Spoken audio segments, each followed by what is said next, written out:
shampoo. Aggie always managed to get that, even when there was no money. "Can't be far now," Jessie said. Ali steadied herself and looked down at the back of Jessie's legs. As her eyes adjusted, their pallor caught the light. She heard her own breath. She thought of her dad, a glass of red beside him, watching TV, thinking she was at Jessie's, not in the dark in the middle of nowhere. She thought of her mother's outrage if she knew.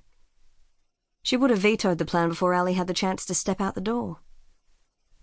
Jessie had said they should go at midnight. "It's the gods' time," she said, narrowing her eyes dramatically. "Anything could happen." 1. Ali was pegging out washing on the line, a hot, ticking day. She dropped the clothes back into the basket to rush inside to answer her phone.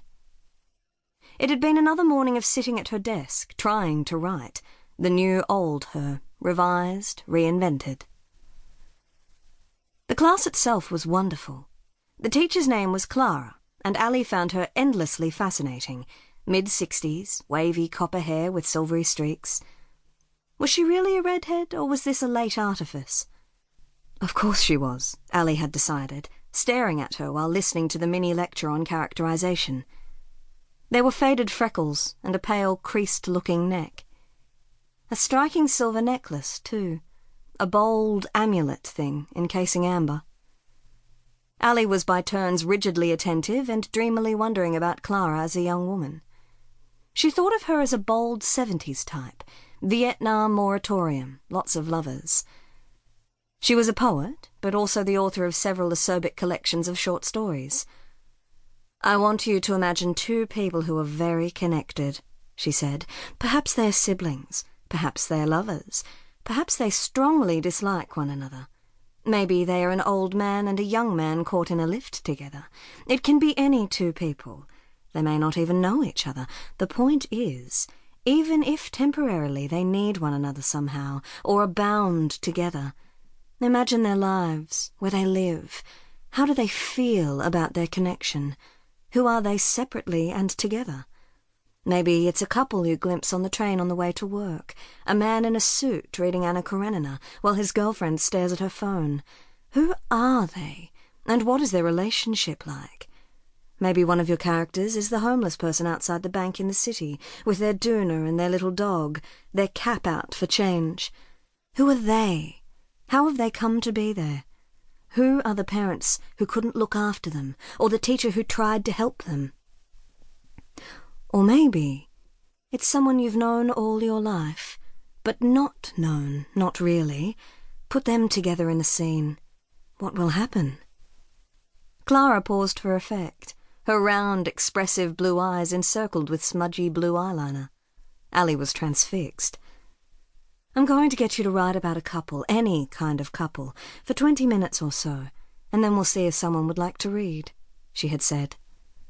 Murray shuffled and opened his laptop. "No," Clara had said firmly, "we're going to write in longhand today. I have extra paper and pens if you need them.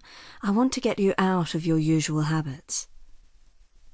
There had been a general murmuring and stirring, the odd self-deprecating comment. 2 characters? God, 1 is hard enough. The opening of water bottles and picking up of pens. Murray looked a bit doubtful.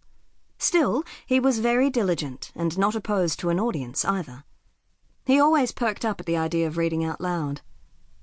He was a retired high school teacher, Australian history, but his passion was boat building. His daughter suggested he come to the class. "All you do is work on that boat every spare minute." Murray had reported this, and they'd laughed dutifully. Then there was Ruth, the scientist. She was a thin woman in her late 40s who wore a lot of navy, like some kind of uniform. To Ed, Ali referred to her as the nurse, though equally she might have been the scientist, the officer, the scout leader. The point was, she frowned and wrote down absolutely every word Clara said.